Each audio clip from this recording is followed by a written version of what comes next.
Bom dia, tudo bem com vocês? Mais um dia, né? Vamos gravar mais um capítulo, né? Do estudo da Palavra de Deus, onde a gente vai ler, vai estudar. Eu espero que vocês estejam bem. Graças a Deus eu tô bem, louvado seja Deus. Tô lendo um livro bom até, que chama O Poder do Senhor, né? Recebendo o Poder do Senhor. E ele fala sobre a gente pensar as coisas, tirar do nosso coração a mágoa, a tristeza, perdoar, né? Então, estou cheia da presença do Senhor. Glória a Deus por isso. Primeiro nós vamos orar, né? Vamos apresentar a leitura desse capítulo de hoje, né? Atos 23, do 12 em diante. Que o Senhor esteja conosco, nos dando sabedoria, nos dando entendimento, nos ajudando. Amém? Então vamos fechar os nossos olhos, sentar nos pés do Senhor Jesus e falar com o nosso Pai. Amém? Senhor nosso Deus, nosso Pai, no nome do Senhor Jesus, nós estamos aqui agora, Papai. Mais um dia, mais um capítulo da Tua Palavra. Nós estamos aprendendo juntos a conhecer a Sua Palavra, a Te conhecer, Papai do céu. Oh, Senhor, esteja conosco agora. Eu te convido, Pai, Filho, Espírito Santo. Tome o seu lugar ao nosso redor e vai nos dando sabedoria, discernimento, revelação e poder que vem do alto. Em nome de Jesus. Senhor, que aonde, Senhor, esse vídeo chegar, que a Tua presença chegue junto. Que o bom perfume de Cristo, Papai, possa alcançar vários lugares nesse momento, com o estudo dessa palavra. Continuo orando para Sofia, Senhor, e já começamos a profetizar a partir de hoje. Nós te agradecemos pelo milagre, Senhor, na vida da Sofia. Nós, como o Senhor criou o céu e a terra, Ele chamou a existência das coisas que não era como se fosse. Haja luz e houve luz. Haja uma multidão de água e houve, haja uma parte de terra e houve, não foi? Então, nós te glorificamos porque houve um milagre na vida da Sofia, haja um milagre na vida da Sofia, haja uma restauração, uma cura de todos os seus órgãos, haja, Senhor, uma morte daquele fungo que está tirando, dando tanto trabalho para Sofia, Papai. Que haja alegria no coração dela, que haja paz, que haja cura, que haja um renovo na vida da Sofia, na vida da Débora e do Luan e de todos nós, Pai. Que haja salvação nas nossas vidas, Papai, em nome de Jesus. Amém e amém. Então agora nós vamos ler com a ajuda de Deus, a direção do Teu Santo Espírito, o capítulo 23 de Atos, do 12 em diante. Amém? Gente, estou lendo na versão da Bíblia Viva, tá? Então vamos. Os judeus fazem uma conspiração para matar Paulo. No outro dia pela manhã, os judeus tramaram uma conspiração e juraram que não queriam nem beberiam enquanto não matasse Paulo. Juntaram-se mais de 40 homens debaixo dessa conspiração.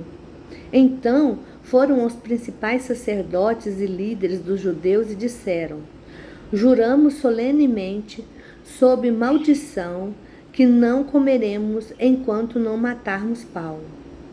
Peçam ao comandante que traga Paulo outra vez diante do sinédrio. Finjam que os senhores querem fazer mais algumas perguntas. Nós estamos prontos para matá-los no caminho. Mas o sobrinho de Paulo, filho de sua irmã, ficou sabendo do plano deles e foi à fortaleza contar tudo a Paulo. Este chamou um dos centuriões e disse: leve este rapaz ao comandante, ele tem algo importante para contar-lhe. Assim, ele o levou ao comandante.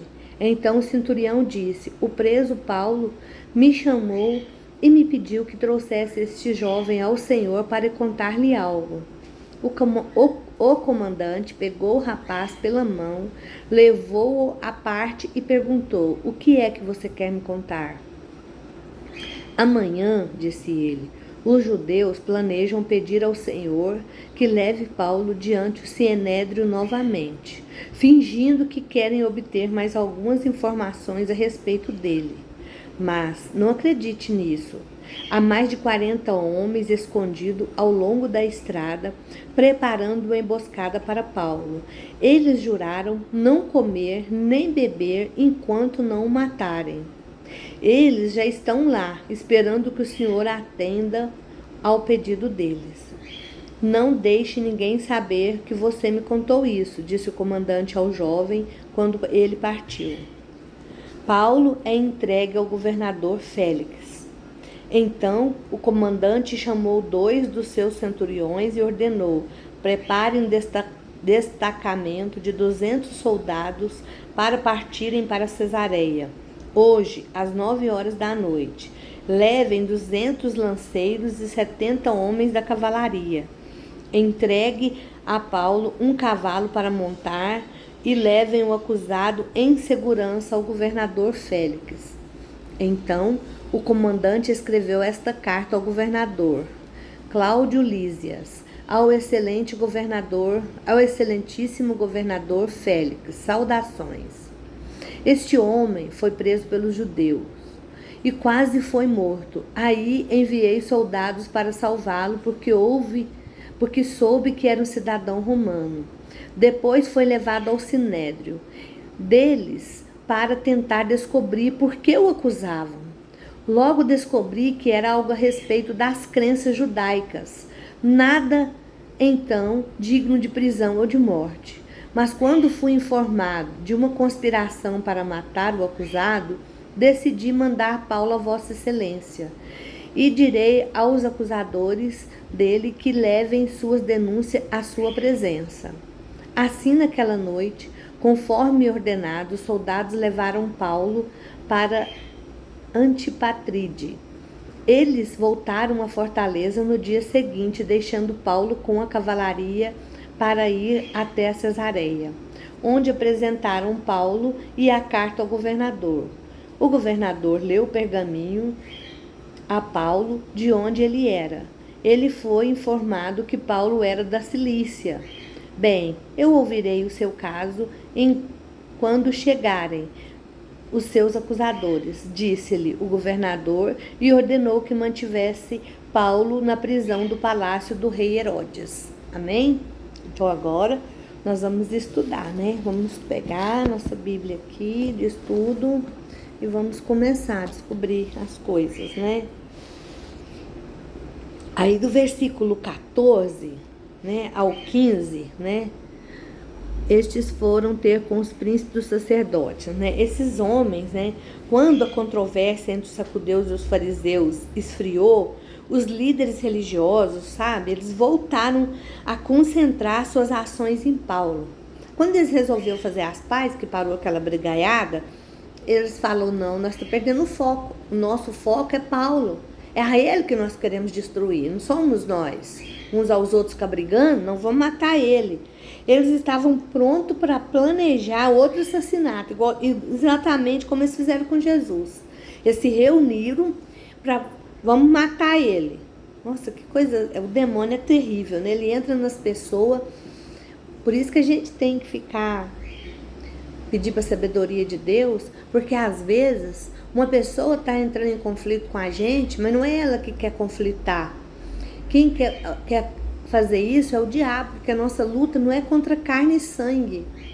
A nossa luta é contra potestades no mundo espiritual, no mundo... Sabe como é que é? Às vezes a pessoa se levanta contra a gente porque elas querem nos destruir, mas usado pelo inimigo. Sabe por quê? Eu sempre falo isso para os irmãos lá na igreja, sabe? Toda vez que eu vou ministrar alguma coisa sobre esse assunto. Se uma pessoa que a gente não conhece na rua se levantar contra a gente, gritar, xingar, o que a gente pensa? Que ela tem algum problema, não é verdade? Mas quando uma pessoa do nosso convívio, né, levanta contra a gente, aí afronta a gente para fazer a gente sofrer. igual esse pessoal aqui, ó, eles eram da mesma religião de Paulo. Eles eram judeus por nascimento. E eles queriam matar o irmão deles de nascimento. Para quê? Para poder destruir a obra de Deus. Quer destruir a obra de Deus. E quando o Senhor Jesus falou que ele veio para trazer dissensão, tipo assim, numa casa, umas pessoas creem no Senhor Jesus, outras não, é isso aí. A divisão, um se levanta contra o outro. Então a gente precisa prestar atenção, pedir sabedoria para o Senhor. O apóstolo Tiago escreveu, irmão do Senhor Jesus, que se a gente está com falta de sabedoria, é para a gente pedir para Ele não duvidando, porque Ele vai nos dar. Amém? Aí continuando, né? Mas como sempre, Deus está no controle das nossas vidas. E Deus estava no controle da vida de Paulo, né? E o que aconteceu? O sobrinho dele escutou e foi lá contar para o Paulo. E o Paulo instruiu ele o que fazer, né? Aí no versículo 16, né? Ele, como eu falei aí agora, ele ouviu o que estava acontecendo.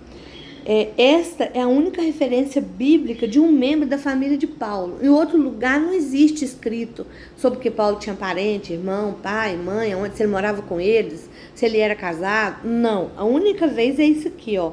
Alguns estudiosos acreditam que a família de Paulo tenha renegado ele quando ele se tornou um cristão. Abandonou ele, falou, não quer nem saber de você. Né? Você serve a Deus, então não quer saber de você. Paulo escreveu sobre ter sofrido a perda de tudo por Cristo. E pode ser isso. De certo que só o sobrinho dele que ficou do lado dele, né? A gente vê quando ele fala que perdeu tudo lá em Filipenses, né? 3, versículo 8. Seu sobrinho pôde vê-lo embora Paulo estivesse em prisão. Embora Paulo estivesse em prisão preventiva, porque os prisioneiros romanos podiam ter contato com seus parentes e amigos se lhe trazer alimentos e outros confortos. Então, era permitido, né? Aí, o que aconteceu? Lá do versículo 16 até o 22, então, não fala a idade desse sobrinho dele que escutou essas coisas, não fala, né? Então, é fácil ignorar as crianças, os adolescentes, assim, né? Supondo que elas não têm idade suficiente para fazer muita coisa pelo Senhor. Mas é por isso que o Senhor fala, né, dos jovens na palavra dele, né, que vós sois fortes. Então, a gente precisa ensinar a palavra de Deus para as crianças, para os adolescentes, porque eles são enviados de Cristo, né? Então, o que aconteceu? Mas esse jovem desempenhou um papel importante na proteção da vida de Paulo. Deus pode usar qualquer pessoa de qualquer idade, basta ela se dispuser, se prontificar a fazer a vontade de Deus. Então, às vezes a gente pensa assim, mas eu sou assim, eu não mereço. Você merece, o Senhor te chamou. Se você está escutando esse vídeo, se você está escutando esse estudo hoje, é porque Deus tem um propósito na sua vida. E Ele quer te salvar. Ele quer te usar. Assim como o Senhor usou esse menino para poder salvar a vida de Paulo, o Senhor pode usar a sua vida para salvar a vida de outras pessoas. Lembra? Gosto dessa passagem. Lá, quando o Senhor, acho que é a segunda multiplicação de pão, ou é a primeira, não sei, que um menino falou, eu tenho 5 pães e 2 peixinhos. Quando o Senhor falou, não tem nada para dar para eles comer, aí um discípulo falou assim, tem um menino aqui que tem 5 pães e 2 peixinhos. Acho que foi a primeira, viu? Aí, o que o Senhor fez com aquele pão, com aquele peixinho? Ninguém sabe nem o nome daquele menino, mas Deus usou a vida dele para alimentar uma multidão. Então, não precisa de Deus saber o nosso nome. Precisa saber que nós estamos na brecha e Ele vai nos usar para alimentar as pessoas, fisicamente, espiritualmente, amém? Então, depois, Deus pode usar qualquer pessoa. Jesus deixou claro que as crianças são importantes, né? Deixai vir as minhas criancinhas, porque delas são o reino dos céus. E quem pode ensinar essas crianças? Se os pais dela estão muito ocupados, não quer obedecer a palavra de Deus, nós como avós, nós podemos ensinar, como tia, como alguém que está próximo às crianças, como professora. Deixa Deus te usar. Deixa Deus alcançar as crianças através da sua vida, amém? E lá do versículo 23 até o 24, né?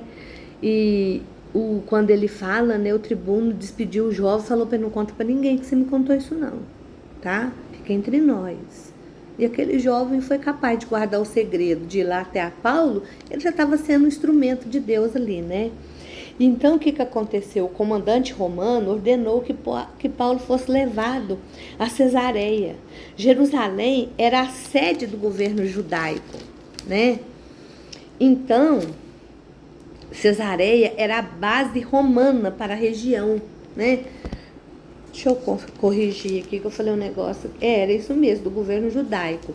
Mas Cesareia era a base romana para a região de lá, entendeu? Então, quer dizer que lá tinha a base do governo judaico, mas lá em Cesareia era o poder de Roma, era quem decidia todas as coisas, né?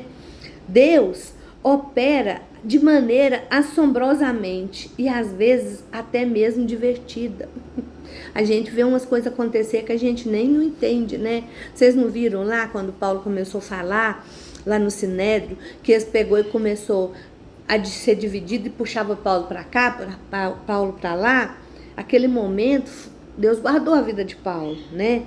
Então, Deus poderia ter usado qualquer método para fazer com que Paulo chegasse a salvo a Cesareia, mas decidiu usar um exército romano para livrar Paulo dos seus inimigos. Já pensou?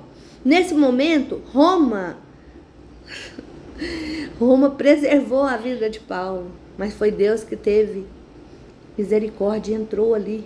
Sabe? Então Deus tem poder em todas as coisas. Deus tem o controle em tudo. Então, seja qual for o seu problema, não esquece. Deus está controlando tudo. Tudo que acontece na minha vida e na sua vida. Certo? E mandou um exército, vocês viram? Tanto de gente e soldado de cavalo. E Paulo nem de a pé não foi de cavalo. Porque antigamente os prisioneiros eram andados, puxados assim, pelo cavalo, arrastando no chão. Mas Paulo foi em cima do cavalo. Quer dizer, o Senhor preservou ele de todas as maneiras. E o Senhor vai preservar as nossas vidas quando nós começarmos a fazer a vontade de Deus. Gente, tem hora que acontecem umas coisas na minha vida tão interessantes que eu falo: Senhor, é bom demais para mim. Eu nem mereço. Sabe? Então, os métodos de Deus não são os nossos métodos. Nossos são limitados. Os dele não tem limite. Aleluia, glória a Deus. O Senhor não tem limite para operar. Então, confia no Senhor. Confia nele. Viu? Quando Deus intervém, os resultados são muito melhores. Né? Tem uma versão da Bíblia que fala, depois eu vou até ver se eu consigo achar, que fala que quando o Senhor Jesus apareceu para Paulo no caminho de Damasco, o Senhor falou assim: Paulo, duro é para ti recalcitar contra os arguilhões. O que quer dizer isso? Dar murro em ponto de faca. Quando Deus tem um propósito na nossa vida e a gente não aceita, é a mesma coisa, a gente tá dando murro em ponto de faca. Nós estamos machucando nossas mãos, machucando a nós mesmos e não vamos conseguir nada. Lembra de Jonas? Quando o Senhor mandou ele mandou ele anunciar em Nínive a salvação, que Jonas não queria ir. Pois é, pegou o navio e foi para outro lugar, porque ele não queria ir aonde que Deus tinha mandado ele ir. E o que aconteceu? Jonas, quando o povo viu que o navio ia a pique, eles começaram a perguntar: quem de vocês aí tá fazendo alguma coisa? Porque eles tinha muita superstição. Aí o que aconteceu? Jonas falou: foi eu. Deus mandou eu fazer uma coisa e eu fiz outra. A culpa é minha do mar estar levantado, essa tempestade. Ele jogou ele no mar. E o que aconteceu? Na mesma hora acalmou a tempestade, acalmou as ondas. E eles até ajoelharam e oraram por Deus daquele homem, né? Então, ele numa baleia engoliu Jonas e vomitou Jonas lá na areia, lá na praia, perto de Nínive. Para quê? Para que ele fizesse o que Deus mandou. Então, quando Deus manda a gente fazer alguma coisa, ele vai nos preservar, ele vai nos levar. E quando a gente não quiser fazer, é perigoso, certo? Então, vamos continuar aqui, né? Lá no versículo 26, vamos ver o versículo 26, né? Quando Cláudio, Lísias e Félix, potentíssimos governadores, né? Saúda, ele escreveu uma carta para eles, né? Então a carta chegou. Félix foi o governador romano da Judéia entre 52 e 59 depois de Cristo. Quer dizer, depois que Cristo ressuscitou, 52 anos até 59 depois de Cristo, esse Félix foi governador romano na Judéia. Essa era a mesma posição de Pôncio Pilatos ocupou. Embora os judeus tivessem muita liberdade para exercer seu próprio governo, o governador comandava o exército e mantinha a paz e arrecadava os impostos. Era a função dele, né? E como Lucas soube o que estava escrito na carta, é verdade. Como que o Lucas soube o que estava escrito nessa carta, né? Vamos descobrir.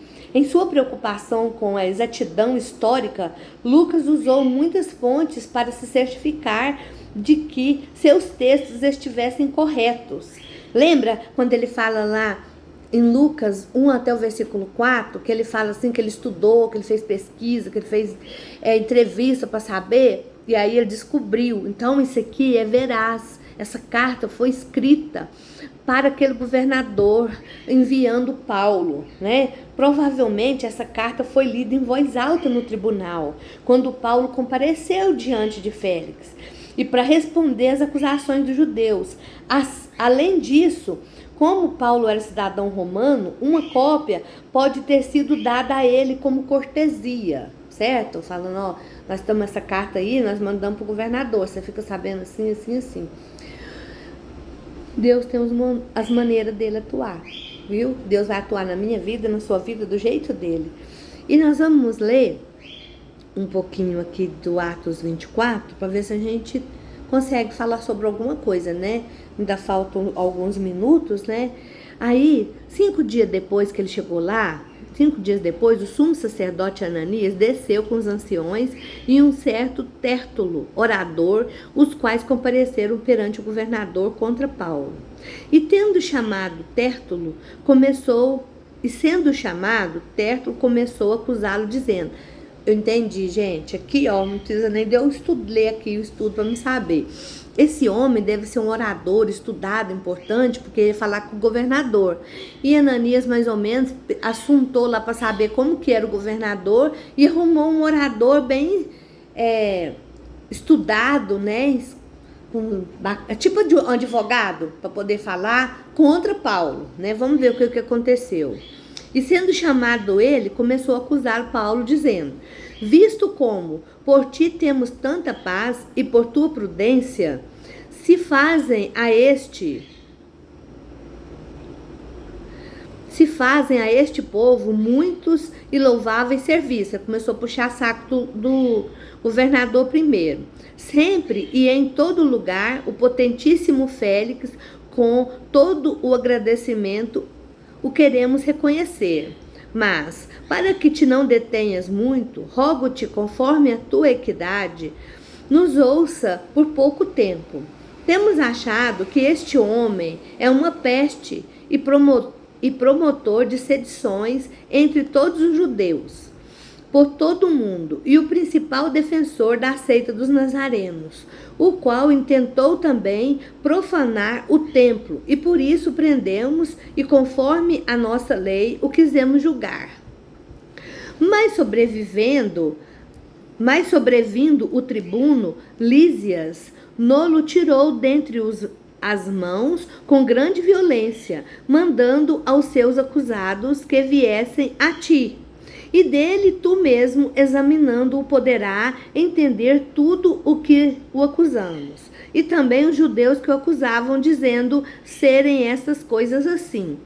Paulo, porém, fazendo-lhe o governador sinal que falasse, respondeu: porque sei que já vai para muitos anos que desta nação és juiz.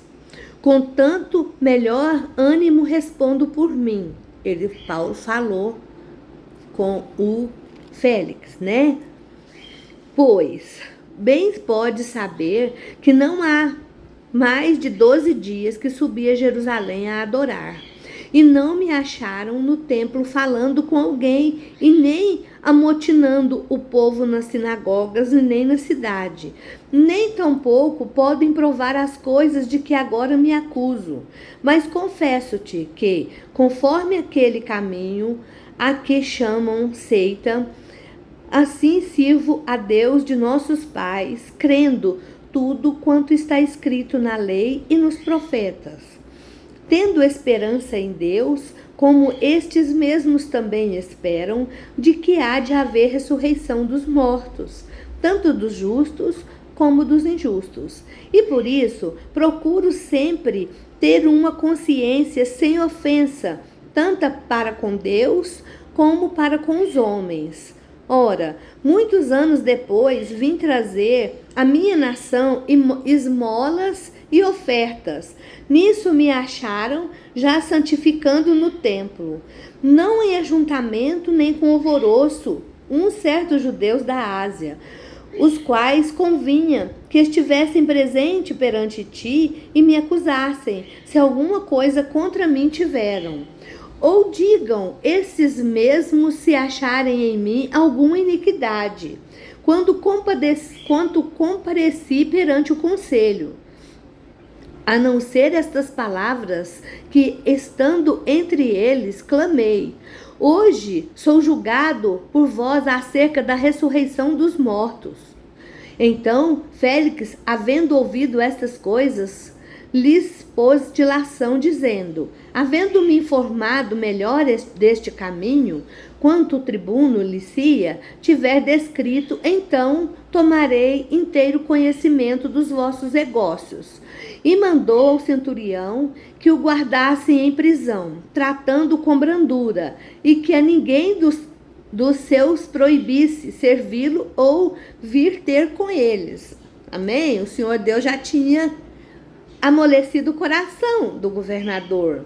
Alguns dias depois, vindo Félix com sua mulher Drusila, que era judia, mandou chamar Paulo e ouviu acerca da fé em Cristo, e tratando ele da justiça e da temperança do juízo vindouro.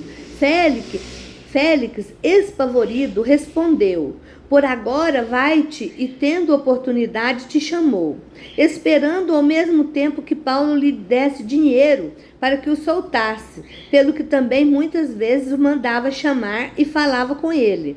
Mas, passados 2 anos, Félix teve por sucessor a Pórcio Festo, e, querendo Félix comparecer aos judeus, deixou a Paulo, querendo Félix comprazer aos judeus, deixou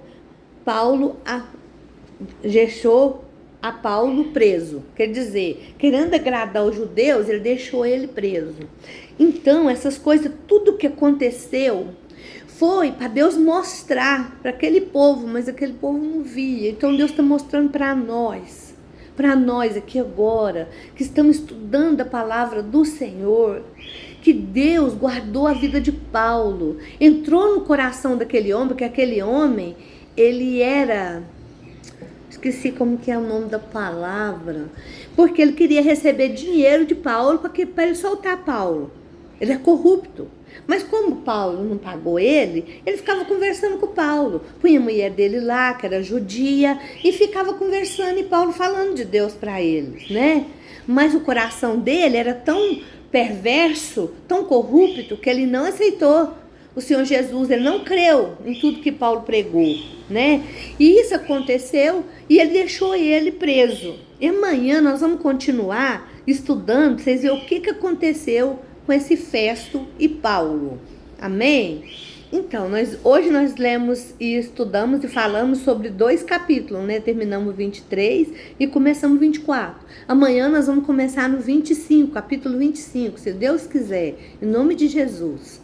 Então eu oro para que o Senhor te abençoe, te dê o restante de tarde abençoada, e amanhã a gente continua, a gente vai pôr uma vírgula e amanhã nós continuamos, amém? Fica com Deus, que o Senhor te abençoe em tudo que você for fazer, amém? Que a paz do Senhor Jesus esteja com você, em nome de Jesus. Fica com Deus.